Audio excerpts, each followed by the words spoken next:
할렐루야, 할렐루야. 성가대만 할렐루야. 우리 모두 성도님들 할렐루야. 예, 서로 화답할 때 이게 영적인 에너지가 함께 움직이게 될 줄 믿습니다. 제가 기침하니까 우리 성가대원들 열심히 같이 기침해 주는 것 같아요. 고맙습니다.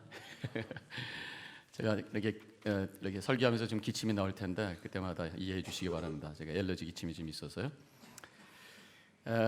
하나님께서 우리를 창조해 주셨습니다. 믿습니까? 그럼 하나님께서 우리를 향한 목적이 있으셔요. 그 목적이 뭐라고 생각합니까? 하나님께서는 우리를 통해서 영광 받기를 원하시는 줄로 믿습니다. 그래서 분명히 하나님께서 그렇게 말씀하셨죠. 우리가 영광 돌리기를 원하신다고 하는 것을 주님께서 말씀을 하셨습니다.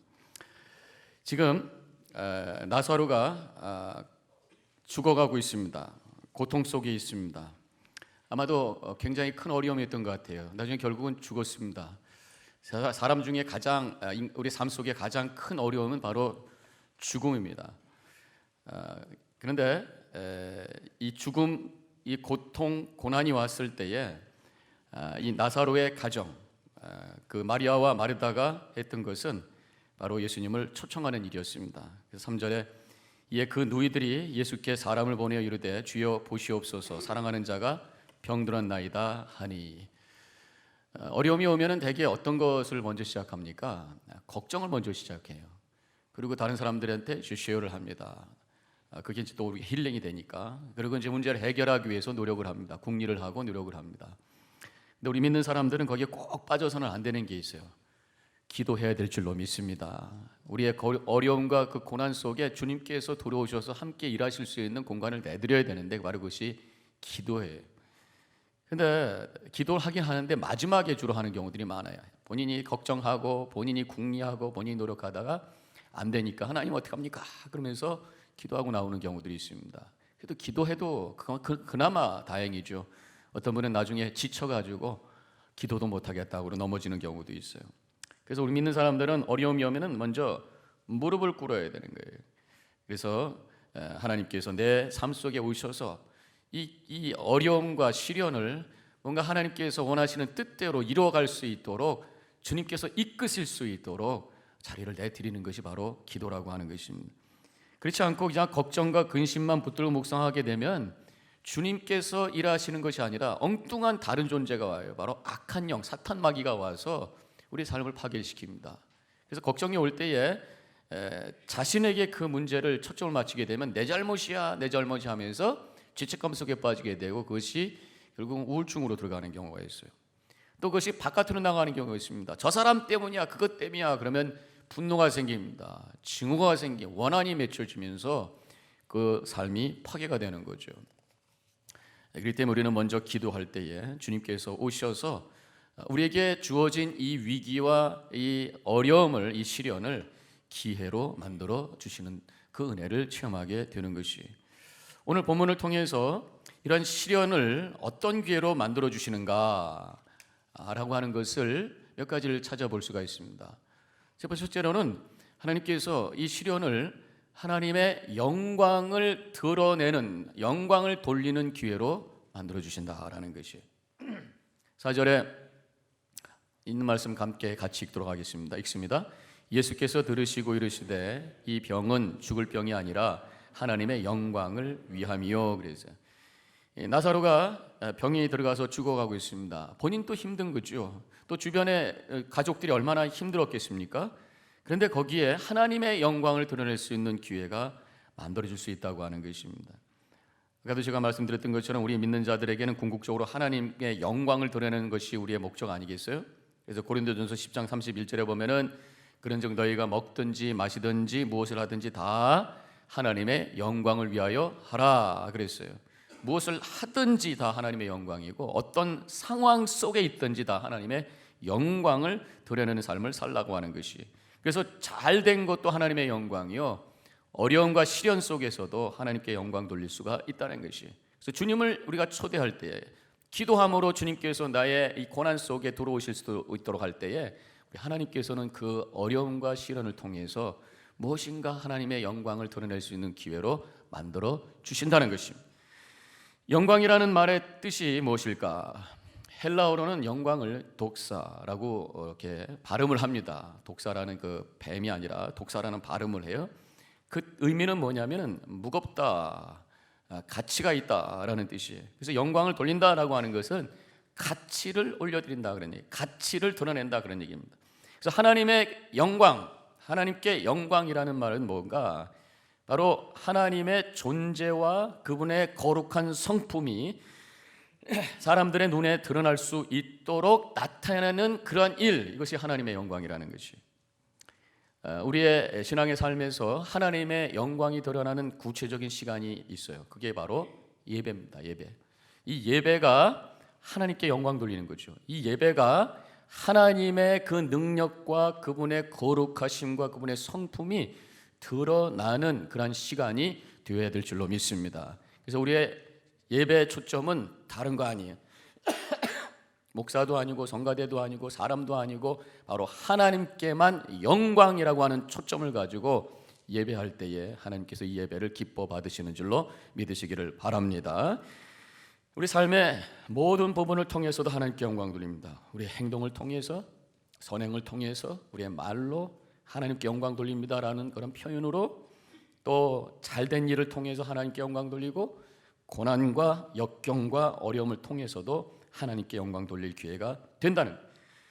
그러면 그것이 어떻게 가능한 것인가? 오늘 본문에서 이 나사로의 병이 어떻게 하나님께 영광이 돌렸는가 본다면 결국 나사로가 죽어요. 예수님께서 나중에 오셔서 죽은 나사로를 살리십니다. 결국 나사로의 부활, 죽었던 나사로가 살아나는 역사를 통해서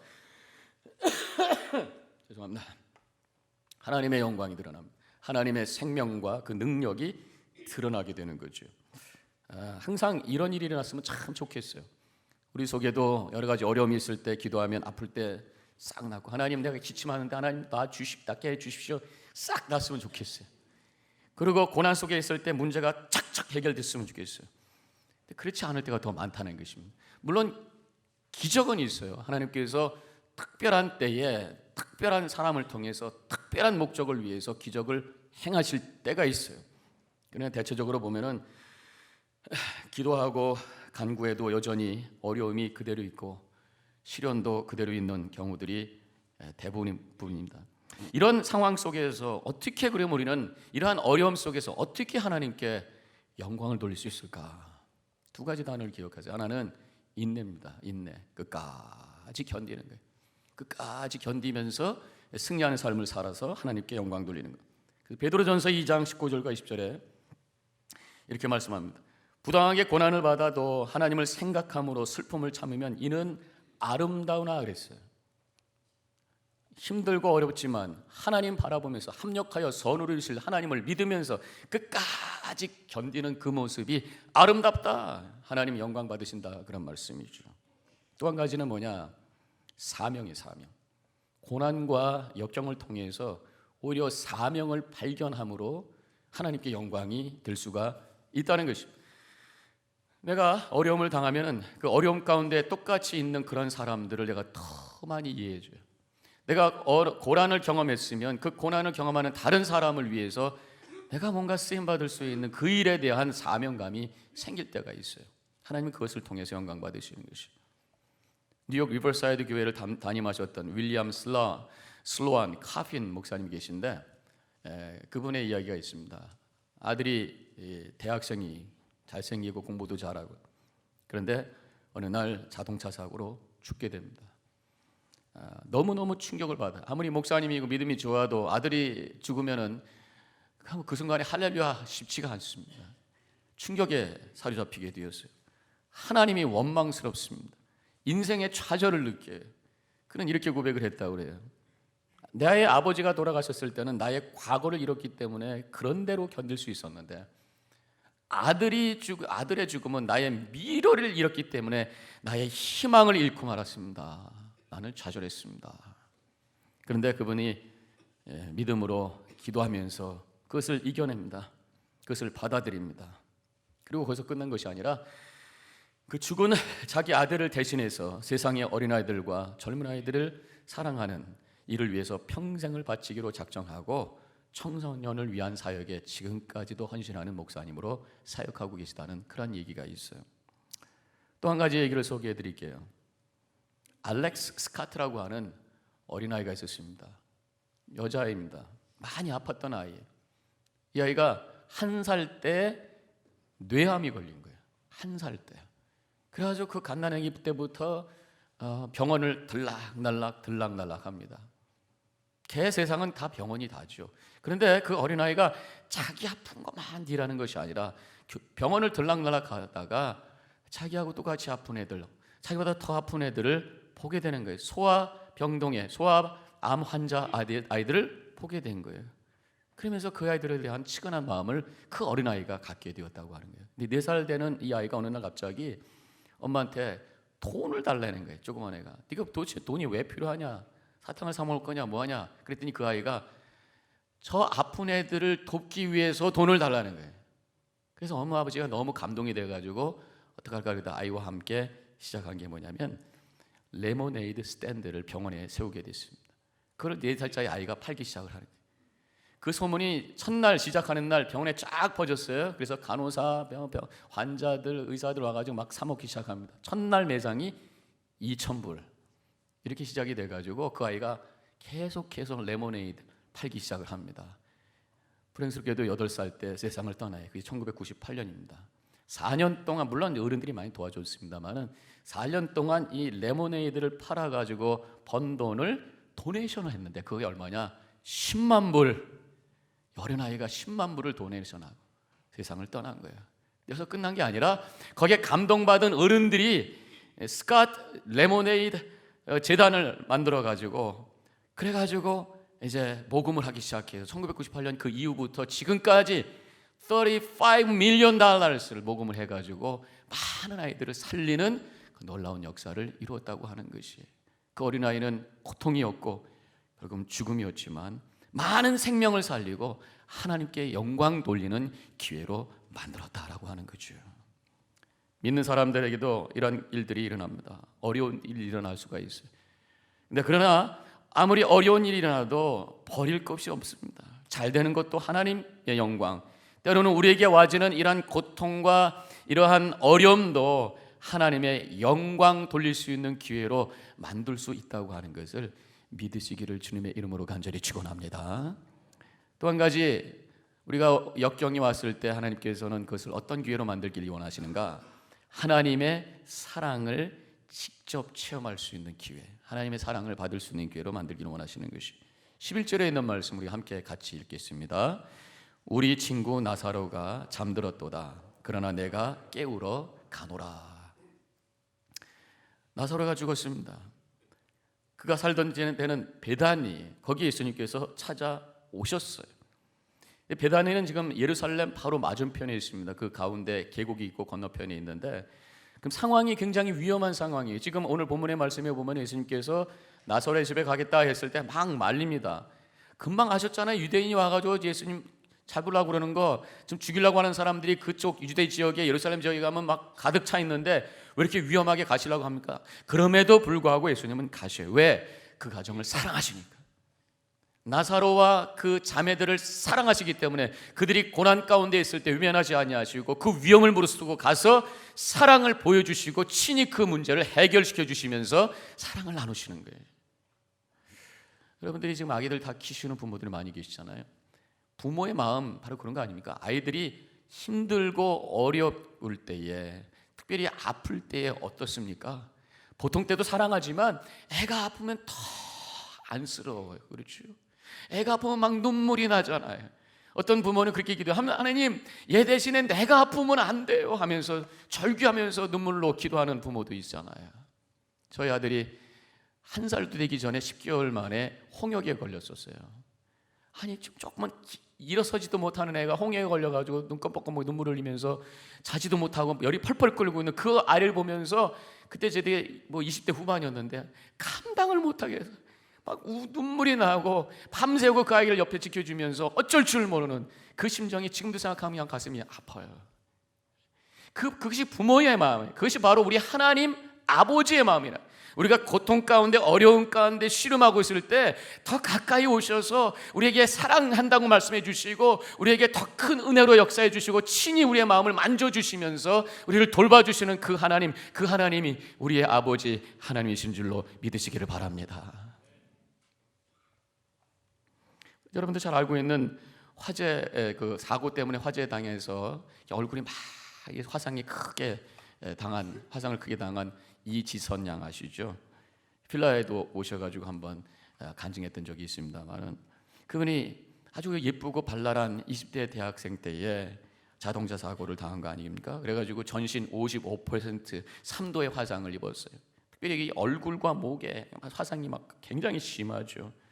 지금도 보면 얼굴이 안타깝습니다. 자기가 자기 얼굴 보고 도저히 거울을 볼 수 없는 그런 충격을 받게 되죠. 그러니까 특별히 또 여성으로서 얼마나 그것이 힘들어요. 내가 살 가치가 있는가 해서 죽을 마음, 이 자살에 대한 생각도 여러 번 했어요. 결국 나중에 어머니와 함께 교회를 갑니다. 원래 믿음이 좋은 자매였으니까. 그래서 깊이 하나님을 향해서 눈물로 기도할 때 그가 음성을 듣습니다. 지선아 그런 목소리라도 괜찮아. 내가 너를 사랑한단다. 내가 너를 사랑한단다. 그러한 하나님의 음성을 깊이 그가 듣게 되고 그 영혼을 새롭게 완전히 뒤집을 수 있는 그런 체험을 하게 되면서 당당히 쓰게 되고 많은 사람들 앞에서 자신 있게 자기 삶을 나누면서 간증할 수 있는 그런 사람이 되었다고 하는 것이, 미국의 복음성가 가수인 루네 번디라고 하는 분이 있습니다. 루네 번디. 그분의 간증집이 한국에서 마지막 춤 그러나 계속되는 노래라고 하는 책으로 나와서 알려져 있는 분인데, 제가 읽은 건 아닙니다만 어떤 목사님이 읽으셨던 것을 얘기한 걸 제가 들었어요. 이분은 아주 이쁘신 얼굴을 가지신 분이었던 것 같아요. 재능도 많았습니다. 음악대학을 나눠가지고 고등학교 음악 선생님이고 교회에서는 성가대 지휘를 했어요. 많은 사람들이 좋아해, 칭찬하는 사람이. 그리고 이제 결혼하려고 약혼자가 있습니다. 근데 결혼을 2주 앞두고 파티에 갔다가 오다가 자동차 사고를 당했는데 목이 부러진 거예요. 그래가지고 목 아래는 다 마비가 되고 만 거예요. 너무너무 충격이죠. 많은 사람들이 와서 위로해 주지만 전혀 위로가 되지 않았다고 해요. 그런데 어느 날 우울한 마음으로 앉아있는데 하나님의 음성이 들리는 것 같았대요. 르네야 내가 너를 사랑한단다. 근데 이분은 그 말을 듣고 하나님 감사합니다 한 게 아니라 오히려 막 울부짖으면서 하나님 당신이 나를 사랑한다고 하면서 어떻게 내 팔과 내 양팔과 양발 다 못 쓰게 만들었습니까? 그래도 한 가지라도 남겨주셔야지 어떻게 이렇게 하십니까? 지금 나는 쓸모없는 동물이지 어떻게 이게 인간입니까? 하면서 울부짖으면서 기도했다는 거예요. 그러고 나서 또 한참 시간이 지난 다음에 또 한 번 하나님의 음성을 듣게 됩니다. 르네야 내가 너를 사랑한단다. 너는 양손이 없어도 양발이 없지만 그러나 내가 너에게 남보다 뛰어난 아름다운 목소리를 주지 않았느냐 라는 소리가 들리다는 것입니다. 그때 자신에게 남아있는, 다른 건 다 못 쓰게 되었지만 그러나 자신에게 남겨주신 그런 아름다운 음악 목소리가 있다라고 하는 것을 깨닫고 감사하면서 그때부터 찬양하기 시작해요. 그래서 여러분들 동영상 찾아보면은 이 르네 본디라고 하는 분의 찬양을 들을 수가 있습니다. 그 불편한 몸에 휠체어에 앉아서 그가 찬양합니다. 근데 그 찬양은 깊은 영혼 속에서 하나님의 그 사랑을 체험한, 그 고난 속에서 하나님의 사랑을 깊이 체험한 그 고백 속에서 나오는 찬양이었기 때문에 많은 사람들의 영혼을 만지고 많은 사람들을 치료하는 하나님의 능력으로 쓰임받는 그런 찬양이 되었다고 하는 것이, 여러분들 송명희 시인하죠. 뇌성마비, 그분이 찬양자, 나 가진 재물 없어도 지식이 없어도 건강도 없고 이런 고난 속에 있지만 나 남이 없는 것도 있으니 남이 못 본 것 보았고 하나님을 봤고 남이 못 본 음성을 들었고 하나님의 음성을 들었고 남이 가지 못한 사랑 가졌고 하나님의 사랑을 내가 이 고난 속에서 내가 체험해서 이렇게 찬양합니다 라고 고백하는 그 시인의 고백, 이 고난 속에서 하나님의 사랑을 깊게 체험할 수 있는 기회가 되는 줄로 믿으시기를 바랍니다. 한 가지 더, 하나님께서 이 고난 속에서, 이런 역경 속에서 어떤 기회로 만들어 주시냐, 믿음이 성장할 수 있는 기회로 만들어 주신다는 것이, 15절에 있는 말씀 같이 함께 읽겠습니다. 읽습니다. 내가 거기 있지 아니한 것을 너희를 위하여 기뻐하노니 이는 너희로 믿게 하려 함이라. 믿게 하려, 믿음을 더 주기 위해서 그렇다, 그런 말씀입니다. 지금 예수님께서 사랑하는 나사로가 죽어간다는 소식을 받았어요. 그럼 빨리 가셔야 되잖아요. 근데 안 가셔요. 이틀을 더 유예. 이 마리아와 마르다 입장에서는 얼마나 답답했을까 생각해보세요. 지금 어떻게 막 죽어가고 있는데 예수님이 오셔서 좀 기도라도 좀 해주셔야 되는데 강간무소식 얼마나 답답했을까. 저는 거기서 하나님께서는 일단 우리에게 원하시는 것이 인내라고 하는 것을 깨닫게 됩니다. 우리가 고난 속에서 기도를 합니다. 근데 더 어려워지게 되는 경우들이 있어요. 기도하는데 더 어려워져요. 예수님께서 침묵하시는 것 같아요. 하나님께서 어디 숨으신 것 같아요. 그래서 답답할 때가 있습니다. 성경에도 그런 마음으로 탄식하는 다윗의 고백이 시편 13편에 나와 있어요. 13편 1절에 보면 이렇게 나와 있습니다. 여호와여, 어느 때까지니까 나를 영원히 잊으시나이까? 주의 얼굴을 나에게서 어느 때까지 숨기시나이까? 탄식하며 하나님을 향해 부르짖고 있는 이 다윗의 모습을 보면서 공감이 가죠. 욥기도 보면은 욥도 그러한 그 탄식을 합니다. 욥기 3장에 보면은 자신의 왜 내가 태어났는지 모르면서 자신의 그 삶에 대해서 막 탄식하면서 부르짖는 그런 고백이 있어요. 욥은 의롭게 살았음에도 불구하고, 신실하게 살았음에도 불구하고 고난이라고 하는 게 엎치고 덮치고 막 그렇게 되잖아요. 처음에는 가족들이 다 죽죠. 그 다음에 사랑하는 자녀들이 다 죽죠. 그 다음에 자신이 피부병에 걸려가지고 기와장으로 긁어대는 그 고통 속에서 그가 하나님을 향해 탄식하고 있어요. 그런데 보면은 그럼에도 불구하고 욥은 하나님을 원망하지는 않습니다. 하나님을 향해서 흔들리지는 않아요. 오히려 곁에 있던 부인이 욥기 2장 9절에서 이렇게 얘기합니다. 하나님을 욕하고 죽으라. 그때 욥은 이렇게 대답을 10절에서 합니다. 우리가 하나님께 복을 받았은즉 화도 받지 아니하겠느냐 하고 이 모든 일에 욥이 입술로 범죄하지 아니하니라. 오히려 견뎌내요. 친구들이 와가지고 네 죄 때문이야 그러면서 막 정죄하고 그럼에도 불구하고 끝까지 견뎌냅니다. 믿음으로 승리하게 됩니다. 전국에 가서는 하나님께서 그 삶을 축복해 주시죠. 그때 욥기 42장 5절에서 욥은 이렇게 고백합니다. 내가 주께 대하여 귀로 듣기만 하였사오니 이제는 눈으로 주를 배움나이다 그랬어요. 지금까지 내가 귀로만 믿음 생활했는데 이제는 내 눈으로 주님을 바라보면서 더 가까이 주님께 갖게 됐습니다. 내 믿음이 더욱 성장하게 되었습니다. 이 고난이 결국 내 믿음을 크게 만들었습니다 라고 하는 고백을 욥이 하고 있는 것을 보게 됩니다. 하나님께서는 우리 고난을 통해서 우리의 믿음을 더욱 크게 깊게 만들어 주신다고 하는 것을 고백하시기를 주님의 이름으로 간절히 축원합니다. 그렇게 하기 위해서는 우리가 어떻게 해야 되겠느냐? 기도해야 되는 거죠. 하나님은 분명히 기도를 들으시는 분이에요. 하나님은 기도를 들으실 때 당신의 방식대로 응답하시는 그 하나님이라고 하는 것 절대로 의심하지 아니하고 믿으시기를 주님의 이름으로 간절히 축원합니다. 그것이 때로는 문제가 해결되는 방법으로 하나님께서 응답하시기도 하고 해결되지는 않았지만 다른 차원의 하나님의 은혜를 체험하면서 종국에 가서는 하나님은 살아계십니다라고 하는 고백으로, 그래서 내 믿음이 새롭게 변화되는 믿음, 지금까지 귀로 듣던 하나님을 눈으로 봤습니다 고백하는 믿음으로 변화시켜 주신다라고 하는 거예요. 기도는 능력이 있어요. 어떤 상황 속에서도 기도를 포기하지 마죠. 기도함으로 말미암아 하나님께서 주시는 놀라운 은혜로 말미암아 내 믿음이 새로워지는 놀라운 축복을 체험하시기를 주님의 이름으로 간절히 축원합니다. 간증 하나를 제가 나누면서 말씀을 나눌게요. 한국의 음악사역자인 정종택 전도사님이라는 분이 있습니다. 그분의 동영상을 제가 보고 은혜를 많이 받았는데요. 그분에게는 8살짜리 아주 이쁜 딸 오뉴가 있습니다. 갑자기 어느 날 발작을 하는 거예요. 그래서 병원에 갔는데 병원에 가서 발작하자마자 의식을 잃어버립니다. 그래서 진찰을 해봤더니 의사 말씀은 항 NMDA 수용성 뇌염 희귀병입니다. 최근에 발견이 돼가지고 어떻게 치료해야 될지도 모르는 그런 병이. 그러니까 그냥 애한테 고통 좀 덜하게 하고 발작 좀 덜하게 하는 정도만 하는 거지 어떻게 할 방법이 없어요. 그냥 기다려야 되겠습니다. 그리고 애를 입원을 시켰습니다. 애는 이제 의식이 없어요. 그런데 이 병이 어떤 병이냐면 이 어린아이의 난소에 종양이 생겼는데 그 종양이 생기면 이 면역 체계가 그 종양을 공격해서 없애려고 해야 되는데 공격을 하는데 뭐가 헛갈려가지고 자기를 공격하는 거예요. 그래가지고 이게 피를 타고 올라가가지고 뇌를 공격합니다. 그래가지고 의식을 잃어버리게 되고 잃어버렸지만 계속해서 공격하니까 그 의식이 없는 상황 속에서도 애가 너무 아프니까 막 발작을 하는 거예요. 열이 막 올라갑니다. 그리고 발작을 합니다. 하면 막 2시간에서 4시간이 5시간. 그래서 엄마 아빠가 애를 막 붙들고 있는 거예요. 애는 의식이 없는 상태에서 몸부림칩니다. 한 번은 애가 몸부림치면서 뭘 씹어서 얘 누가 껌 줬나 봤더니 껌이 아니라 너무 막 입을 갖다 씹어대가지고 안에 있는 살점을 갖다 씹어대면서 피가 막 컬컬 나오기 시작해요. 그래서 마우스피스를 갖다 집어넣었어요. 이 깨물지 못하게. 그랬더니 좀 이따 하얀 게 나와서 봤더니 너무 그 마우스피스를 세게 물다 보니까 이빨이 빠져가지고 나오는 거예요.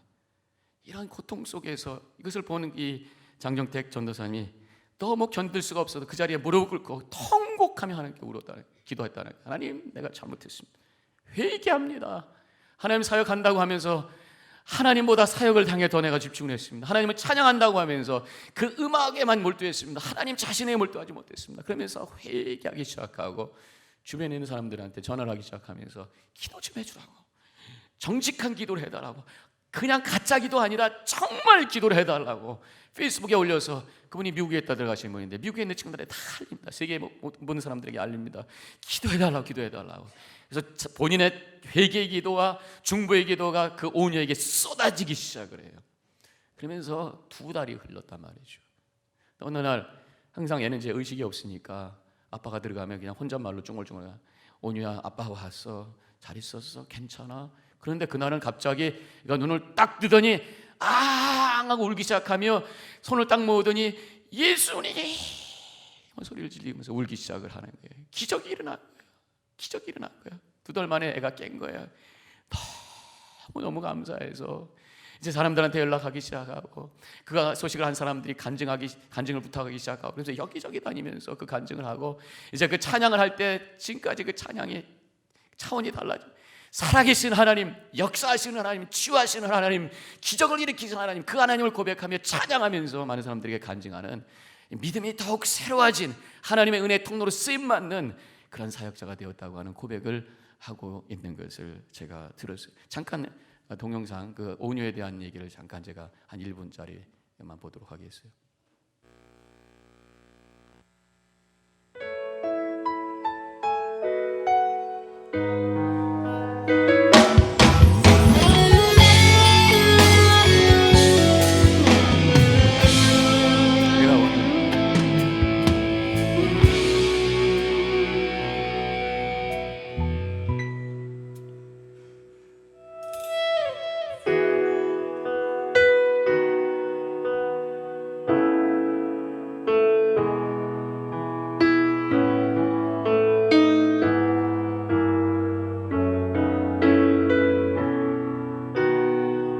이렇게 2달 동안 의식이 없이 얘가 누워 있었던 것이, 움직이지 못하니까 모습이 다 시들어서 이렇게 앙상한 뼈만 나왔습니다. 어느 날 갑자기 예수님? 아멘, 아멘.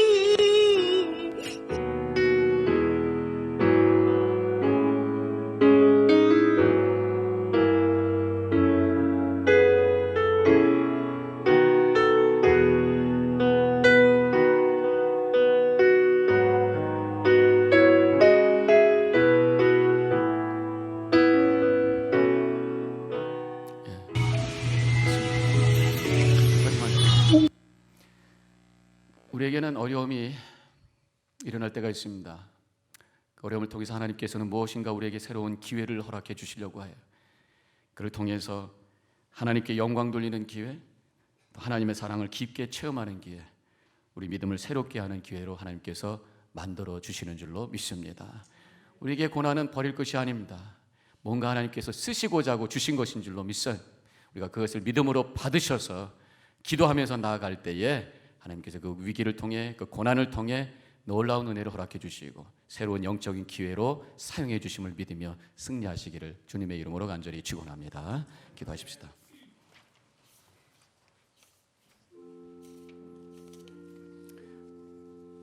우리 시련을 영적인 기회로 삼아 주시는 주님을 우리가 믿으며, 혹시 지금 이 자리에 어려움 가운데 있다면 하나님께서 분명히 그 어려움을 통해서 새로운 기회로 만들어 주실 것을 믿으며 믿음으로 결단하고 나가시기 바랍니다. 우리 자신을 되돌아보며 결단하는 시간이 되시기 바랍니다.